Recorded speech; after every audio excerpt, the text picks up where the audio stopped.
is done in a lump sum amount after a specified time period and Okay, loans installments are made. right. This is one of the condition. Another one,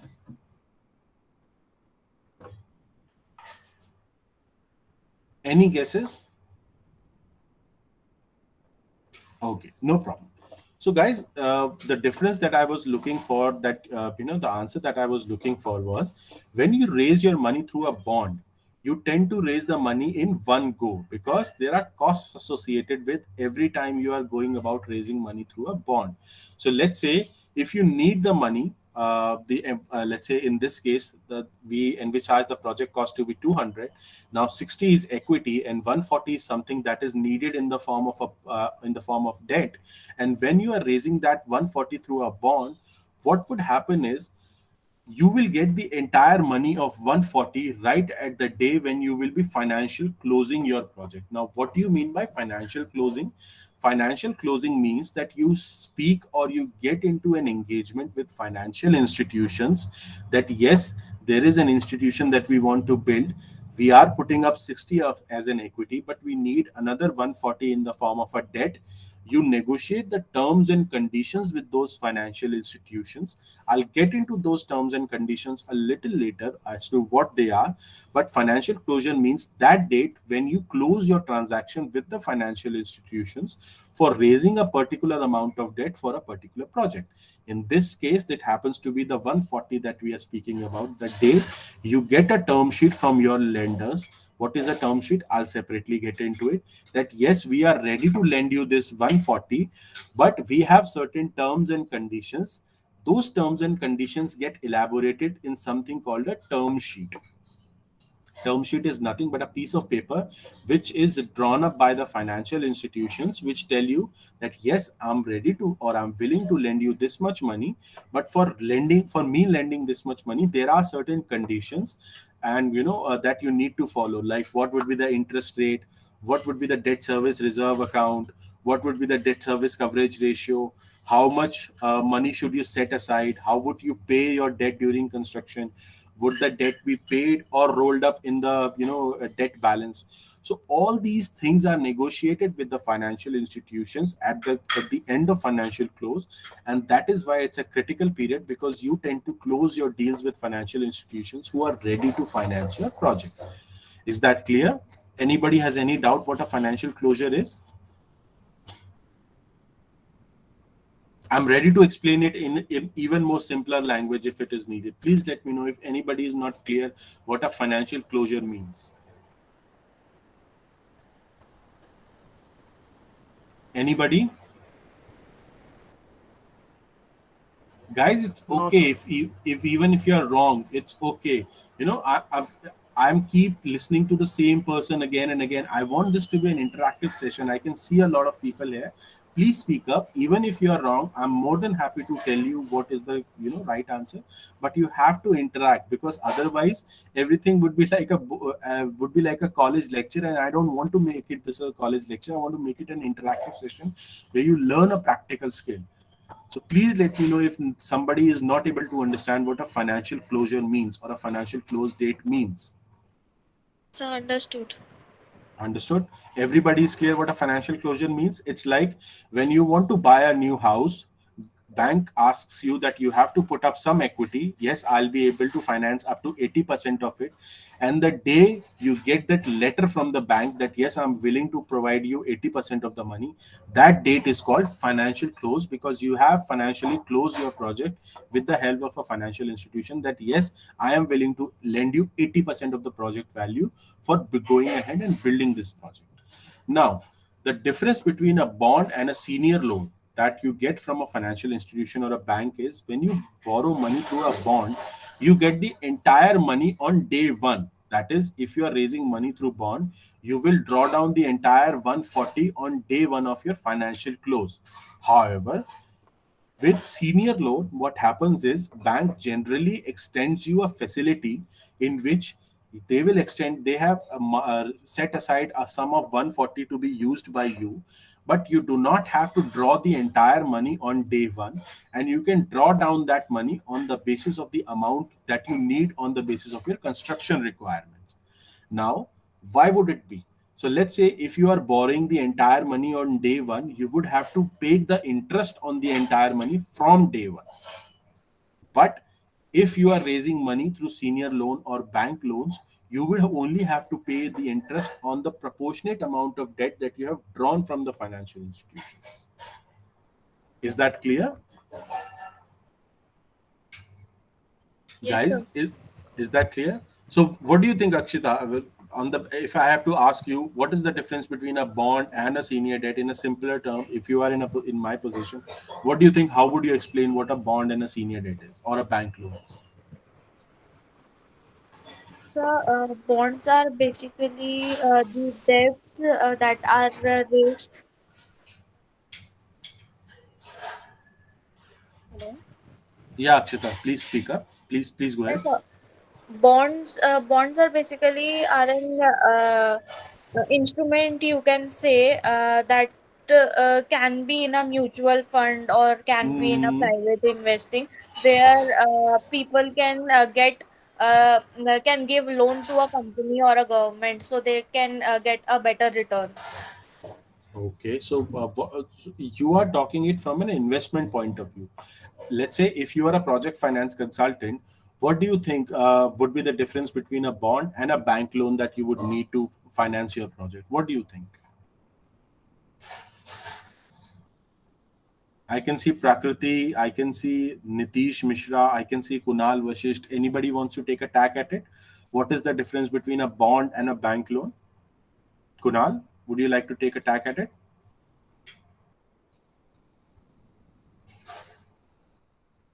Kunal, can you hear us? Nitish, Yes, sir. Prakriti? Yeah. So, Kunal, would you like to take a tack at it? If you are a project finance consultant, what is the difference between a bond and a bank loan? So as you just explained, in bonds we get the money very quickly, and in loans it takes a lot of time to process the No, main thing. not really. So, I'll explain it once again. So, in bonds, you get the money in one go. In one go, as in if the entire, so let's say your construction takes a period of 12 months, right? In a bond, you will get that entire 140 on the very first day of your start of construction, right? So irrespective whether you need that entire money or not, you will get that entire money on day one when you start your construction or you end your financial close. But with bank loan, what happens is banks basically extend you a facility that you can draw the amount based on your requirement. So let's say in the first month you only need 20, so you only draw down 20 and you need to pay interest on that 20 rather than paying interest on the entire 140, as you might have been doing when you might be raising money through a bond. Is it clear now? Yes, sir. Nitish, do you want to take a tack? What do you mean by what is the difference between a bond and a bank loan from a project finance perspective? Uh, s- uh, why not, sir? Sir, like you said earlier, a bond is an instrument which bank allowed to give a 100% payment at a particular of time, at a Right, point of time. right. But sir, in loan, we draw little amount as per our need. Exactly, exactly. But You sir, can draw the one, in the right? form of loan, we can take CC loan, cash credit loan, as well as LC, letter of credit. No. It's a So like construction loan is not letter of credit or cash credit loans. Those are short-term loans, letter of credit and let's say cash credit loans. When you're talking about construction loans, they are slightly long-term period loans. That's okay. That's perfectly all right. But these are long-term loans and these are high-risk, non-recourse financing that is done by financial institutions. I'm not gonna get into what is a non-recourse financing because it's gonna extend our sessions to many more sessions, and I want to teach you everything in person or through these let's say these G meets and everything.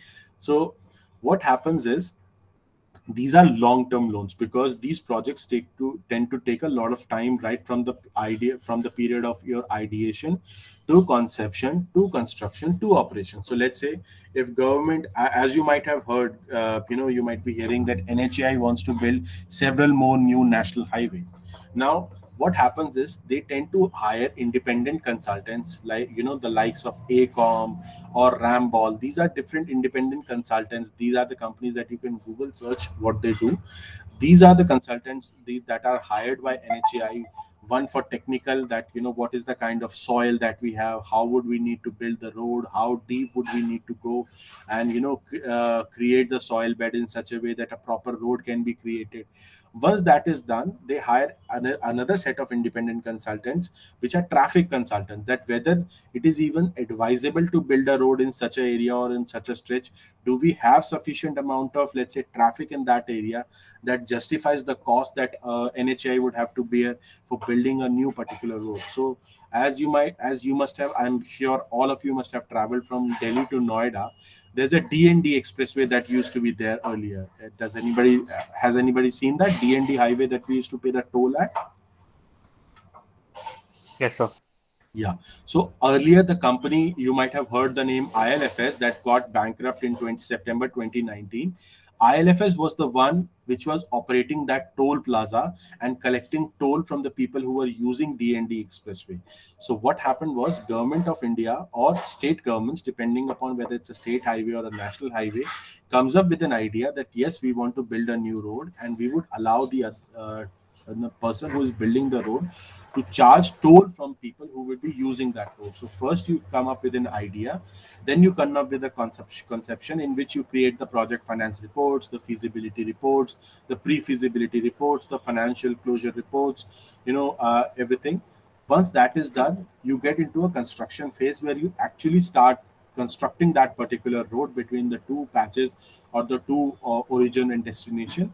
And once that construction is done, you start operating that road, start collecting toll from people against your service of people using that particular road that you have constructed. Now that we have cleared what is the difference between a financial close, pre-ops, construction and operation, and the funding that is done in the form of debt, it can be a bank loan, it can be a bond financing.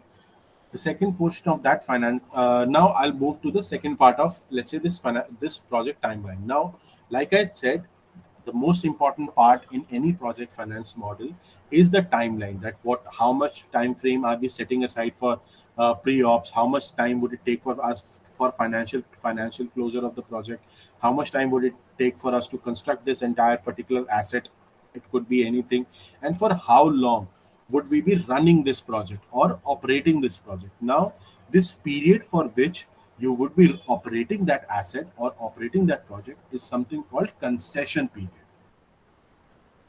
right? Everybody clear what is a concession period?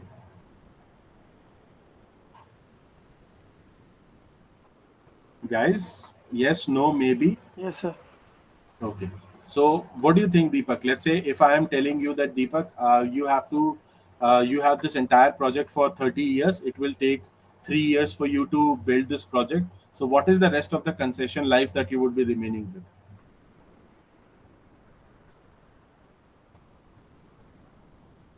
Deepak, Akshata, Shikha, Kunal, Abhishek, anybody?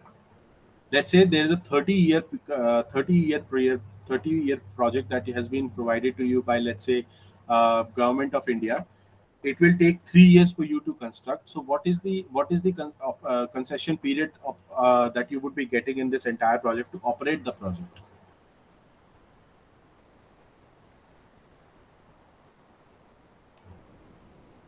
Deepak, Abhishek, Shikha, Akshita, anybody wants to take a tack at it? No problem. So if the project is for 30 years and it will take you 3 years to construct, so the rest of 27 years is the time frame in which you would be operating the project. Depending upon the kind of project that it could be a solar power plant, it could be a coal thermal power plant, it could be even a logistics chain or a logistics go down that you might have. That totally depend upon the kind of business that you are in. But the period from the entire concession period that you remove the construction period is your operating period, how much period for you would be operating the asset. Okay. Now, as you can see, pre-operations we have discussed, financial closure we have discussed, construction we have discussed, operations we have discussed, post-operations. Now, once your concession period is over or you are in the last phases of your construction of your concession period or operation period, you have to make a lot of maintenance to that asset, so that once your concession period is over, you have to hand that asset back to the government authority or to any regulatory authority who might be again leasing it out to some other player. But at the end of your concession period, you have to make certain repairs and maintenance to that asset, so that it is in such a condition that it can be used further as well, right? So if I take an example of mining, let's say India has the largest reserves of coal in the world. So let's say government of India has floated a tender that we want somebody to mine coal out of a particular coal mine for 30 years. So when it is the 30th year, the person who has won the tender for mining coal out of it needs to fill a lot of haze, or haze is something which is called in Hindi chara, that hue, sorry, hay, and he has to fill that coal mine with hay, so that next time when somebody needs to bid for it, there is no flooding in it and somebody is able to use that coal mine properly. So that is something that happens in the last period or in the very first pre-operation period, that yes, operations are over and now you have to hand over that asset back to a regulatory authority or a government authority, and you need to put up in such a manner that it is in a usable form or a usable condition, and not something that you have left in shambles, because then there are penalties involved in it. Now, once we have moved from post operations escalation, uh, inflation is a part of life, as all of you must be seeing that the inflation is running very high in our country because primarily of food and fuel inflation. So inflation is a part of life, and just like anything else, you tend to build in a lot of inflation for your projects as well. That you might be thinking that, okay, today I am calculating the cost to be 200, but let's say once I started construction of the project, the cost might inflate to 210 or 220. So you need to build that inflation into your calculation as well, which will take care of your funding requirements as well. That yes, the project that you envisaged at 200 crores right now has actually ballooned to 220 or 250 crores, and the inflation profile that you will be building in your model take care of that. So this is all that you need to understand about the project finance model timelines. Now what happens is, there are a lot of risks involved when you are talking about project finance models. Can anybody think, let's say, if you are building a solar power plant or a thermal power plant, what are the key risks? You have to start the construction of the project. What are the key risks that are involved in building, let's say, a thermal power plant? What do you think? Any guesses that you might want to take? Anybody? Aishwarya, Shikha, Akshita, Tanvi, anybody? Yes, Bachche, please speak up. You have to, let's say government has floated a tender and it has asked you that we need to build a 500 megawatt thermal power plant. What do you think are the risks involved in it? You have you are the independent consultant for, let's say, NTPC. What are the risks involved in it, let's say, if you want to put up a new thermal power plant?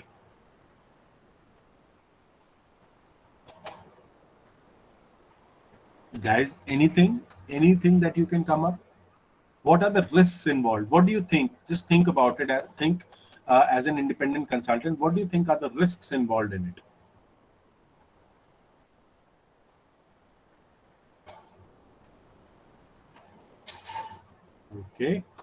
Okay, no problem. So let's say if you are starting to build a new project, biggest risk that is involved with constructing a new project is something called a construction risk. Now, what is a construction risk? So let's say government has asked you to build a new thermal power plant.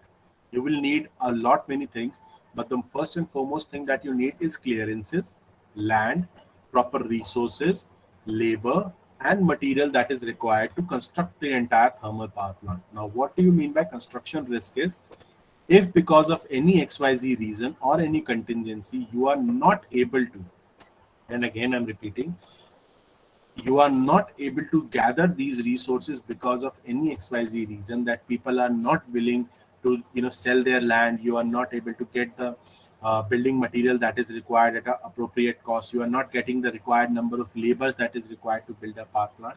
This is something called a construction risk.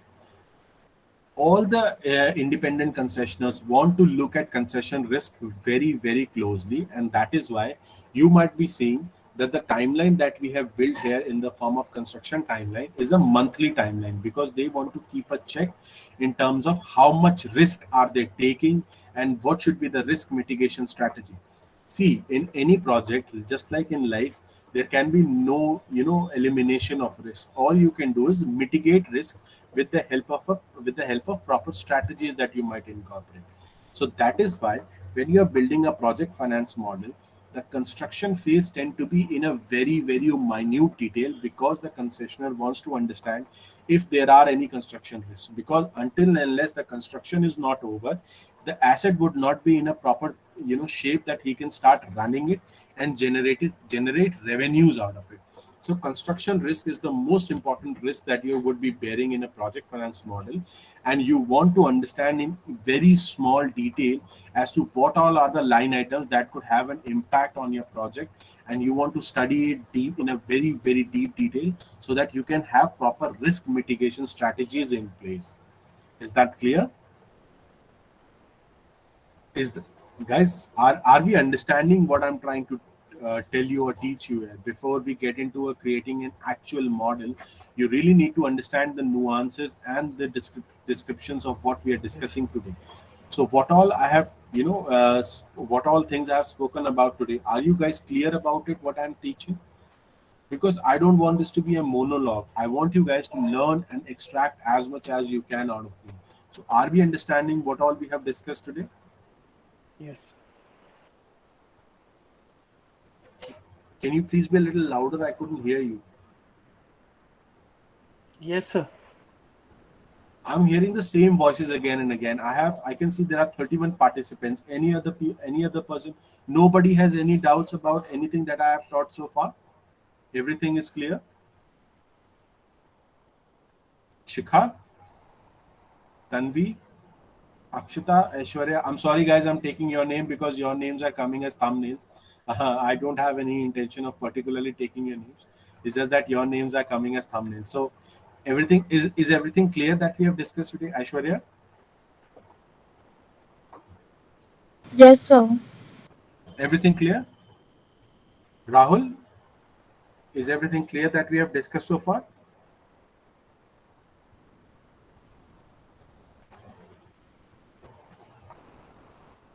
Divnik, Gaurav Jain, Kanak Pandey. Guys, if you have any doubt, I am more than willing to answer all your questions. Please let me know if you are having any doubt in all the topics that we have discussed so far. Because these are critical things, and once you will enter, your prospective career industries like consulting or investment banking or project finance, development financial institutions, you need to understand these terminologies. You need to understand what are construction risks, because this would be expected out of you. Radhika, Muskan, Pal, Mohammad Ansari, is everybody clear about what we have discussed today? Yes, sir. Okay. So Radhika, can you tell me what is the difference between a bond and a bank loan?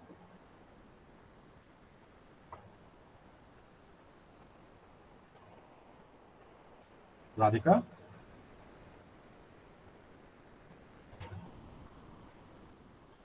Radhika, can you hear us? Okay. Sahil Dahiya, would you like to take a tack at it? What is the difference between a bank loan and a bond?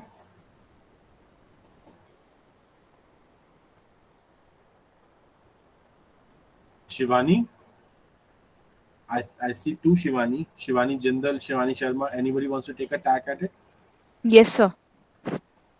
What is the difference between a bond and a bank loan?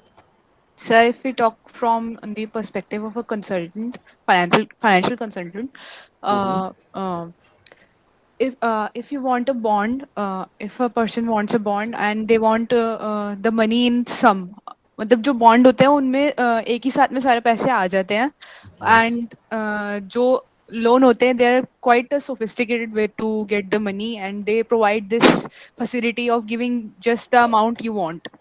for that particular time period. अगर सिर्फ if you want from 100% you want only 20% or 30%, they will firstly give you that 30% only. Then after when you demand the sum of money. Yes, in a way you're there. Anybody else? There was slight degree of refinement that is needed. Anybody else? So Shivani, there is nothing sophisticated about a bank loan. It's just that in a bank loan, what happens is when you finance your projects through bonds, bonds have a higher coupon rate. Everybody knows what a coupon rate is. Shrikant, Rahul, Rahul, what is a coupon rate? Vishal, Vikas, anybody wants to take a tag? What is a coupon rate? Okay. Sir, can So, you speak louder? yeah, so I'm asking what is a coupon rate on a bond or on a debt? What is a coupon rate? What do you mean by a This is coupon rate? something from your first unit, which is coming in your internals. You have not started preparing for it. Kindly reply. Otherwise, it will impact your internal marks as well.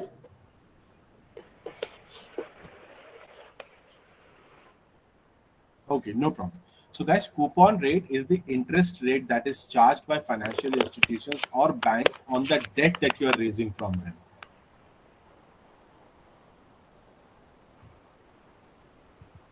Okay, tell me one thing. What all subjects have you studied so far as your financial, let's say, finance background is concerned, as far as your finance studies is concerned? What all subjects have you covered so far? I'm sure accounting is done, right? Yes, sir. Yes, sir. Financial markets and institutions should have been completed. Yes, sir. It Can is you please in tell me? process. It was going. Okay, It was going on. sorry, can you please be a little louder, Deepak? I couldn't hear you.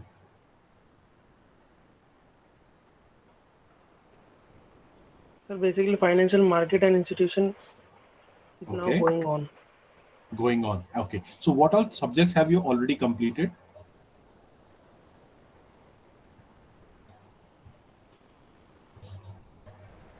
I want to hear other people as well. I just keep hearing the same voices. Gaurav Jain, do you want Sir, to take a tack at it? sir, financial accounting, cost and management accounting, we have already completed.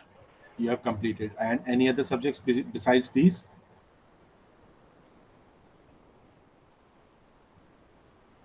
Guys, these are your subjects. This is not something that I have taught you. At least you can tell me that you know what are the subjects that you have completed in finance so far.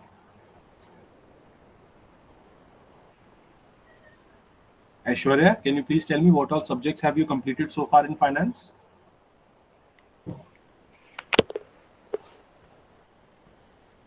Guys, these are your careers. You have to take ownership of it. The The college can. Yeah, please go ahead, Aishwarya. cost accounting and financial management. Financial management is done, right? Yes, sir. So you must have learned a lot about weighted average cost of capitals, betas, and everything.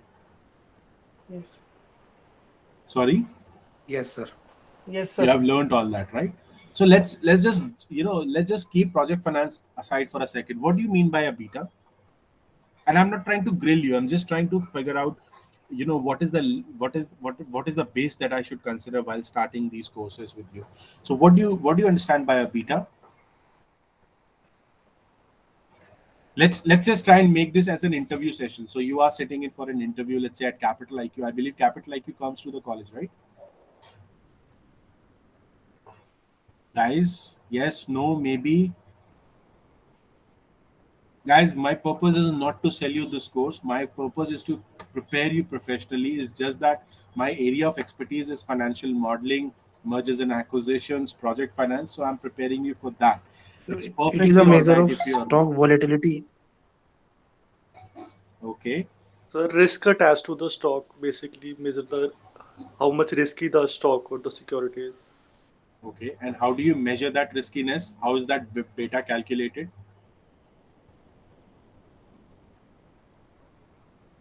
Guys, please speak up. It's perfectly all right. Even I don't know everything. We are still learning, and life is an entire journey of learning, not a destination.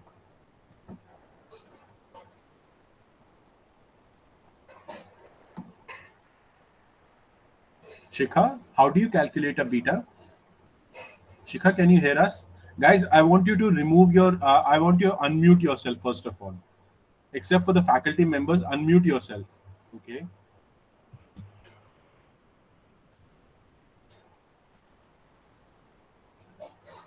Aditya, how do you calculate a beta? Through the standard deviation. Mm-hmm. Of? Sir, basically beta is calculated by regressing the percentage change in stock prices versus the Deepak, can you percentage. please be a little louder? Deepak, can you please be a little louder?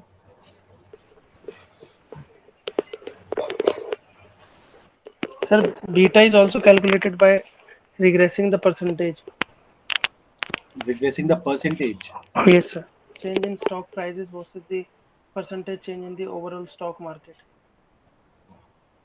Not overall stock market. It is regressed against the index on which it is listed. Okay, guys. One small request. Okay, let me ask a few more questions before this. Can a stock has more than one beta?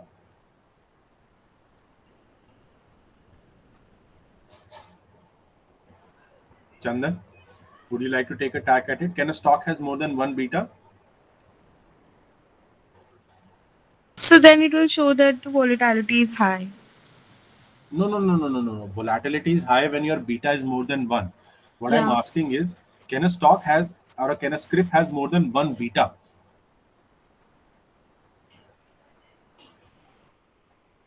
I'm not sure about that. Okay. Everybody has read CAPM model. Everybody Yes, has sir. studied CAPM model, right? Yes. Guys, please be a little louder. I can't hear you, and I want to hear other voices as well. There are so many people here, and I keep Yes, sir. hearing the same voices.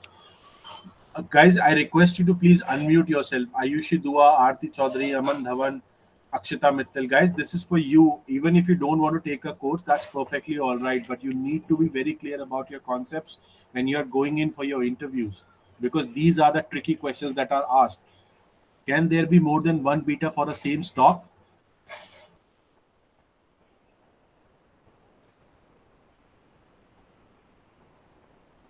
Dimpy Sharma, Divnik Singh, Gaurav Jain, Kanak Pandey, Kunal Vashisht, Mohammad Ansari, Muskan Pal. Anybody wants to take a crack at it? You guys must have calculated beta for some stocks, right?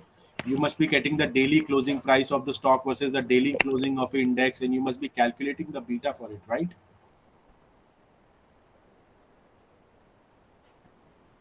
Okay, Yes. guys, before we take these sessions forward, and I want to take at least one more session with you. I think that is scheduled for Saturday. I request you today to all go back. You have, I think, a holiday for tomorrow. Just I request you to spend some time on your on your on the book, on the topics that you have studied so far. Just go through them once, try and figure out, try to have some degree of critical thinking about it, like the question that I just asked, that can there be more than one beta about it. I'll, even if you are wrong, it's perfectly all right. I'll give you the answer to the questions that I have. Just figure out two three things. So have you studied IRR?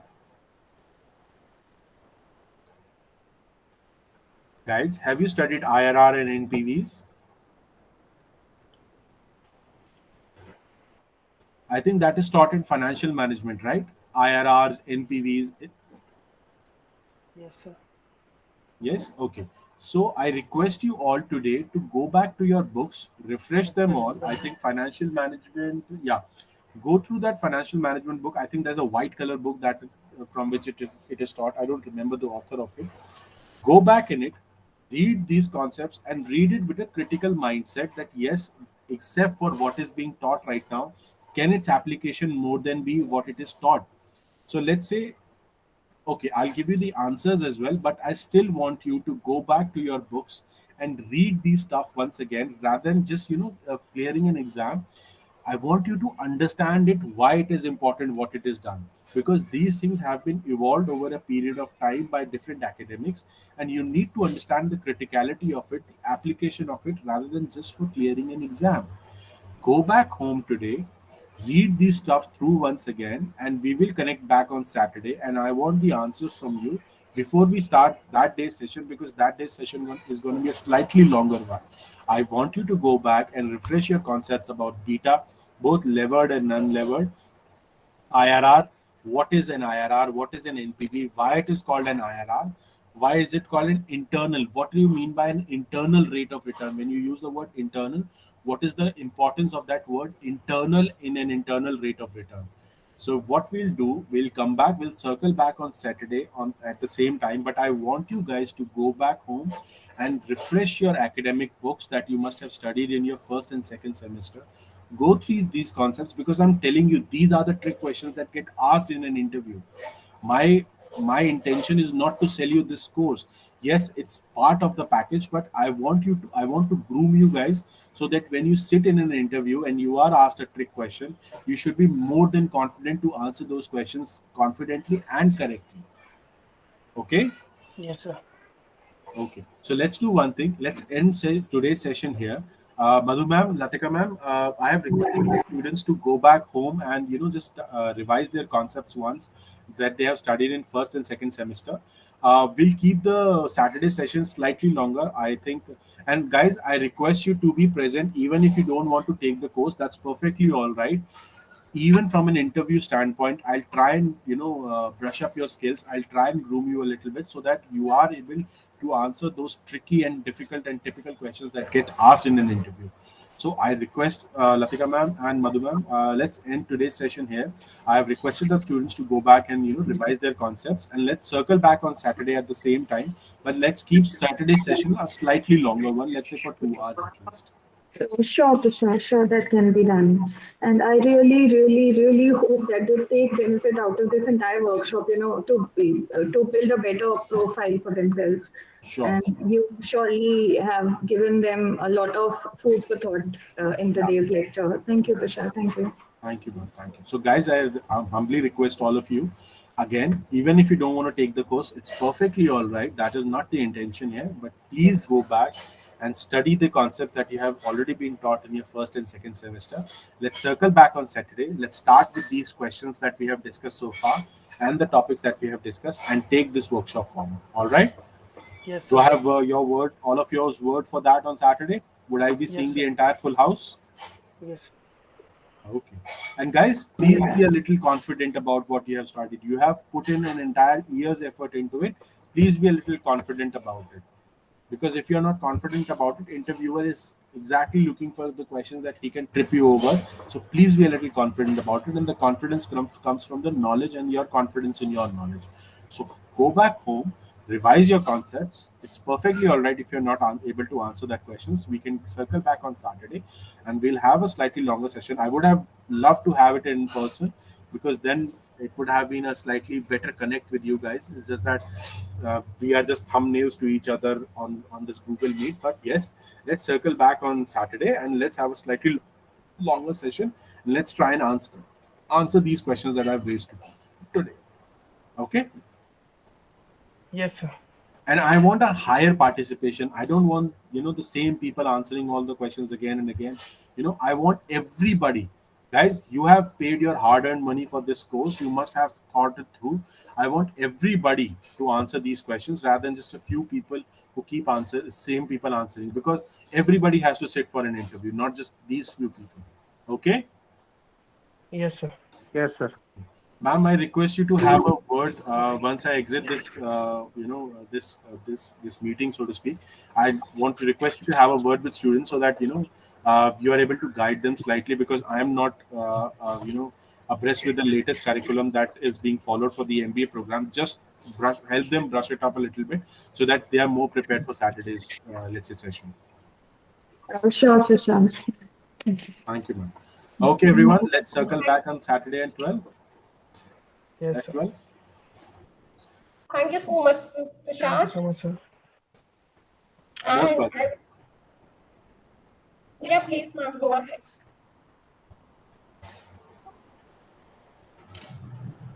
Madhu, you were saying something?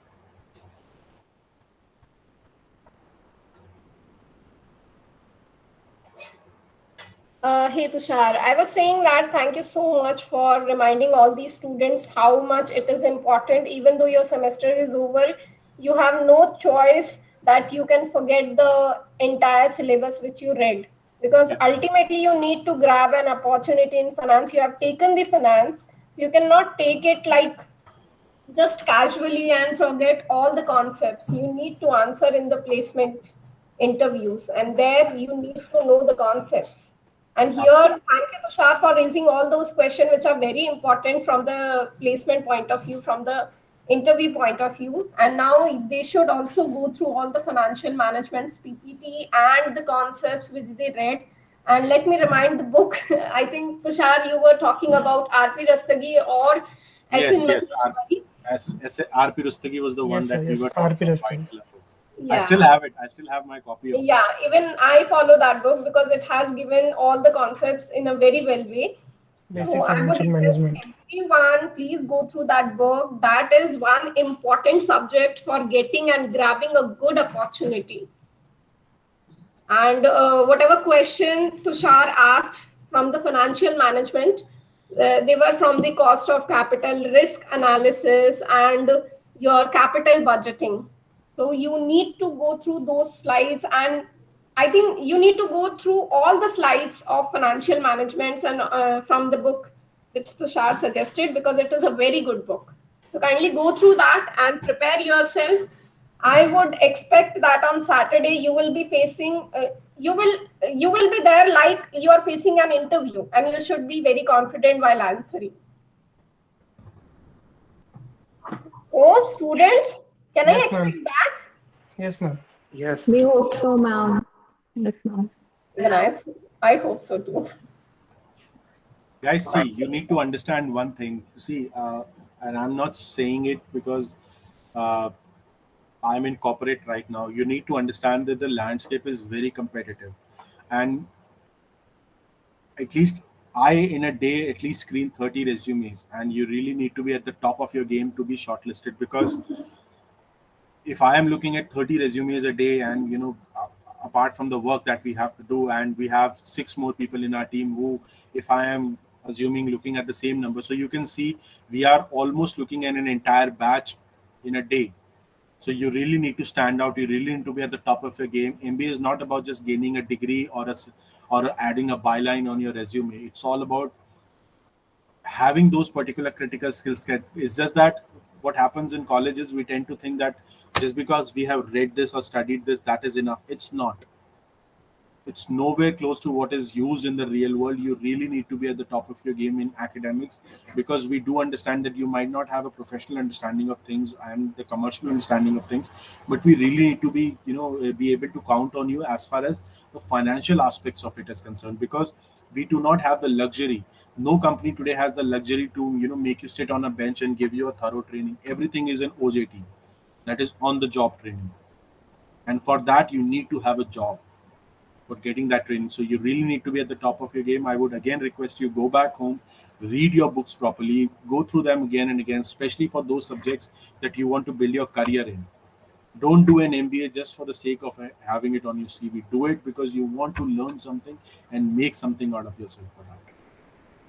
And I'm not trying to lecture all of you. I am telling you because 10 years ago, I was there exactly at the same place where you was. I understand the charm of this age.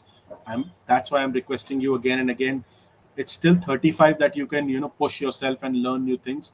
Post that, it becomes very difficult. So that's why use these golden period 10-15 years that you have.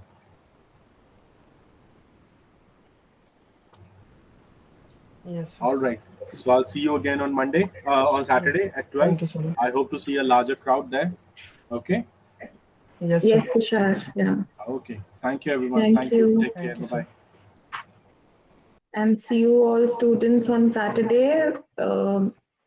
And Saturday, you people do not have any lectures. And I hope those who are on their internships or are placed, they can also join us on Saturday. So let us all meet on Saturday at 12 again. Okay? Yes, ठीक है बच्चे? चलो Yes. Saturday मिलते हैं. Bye bye.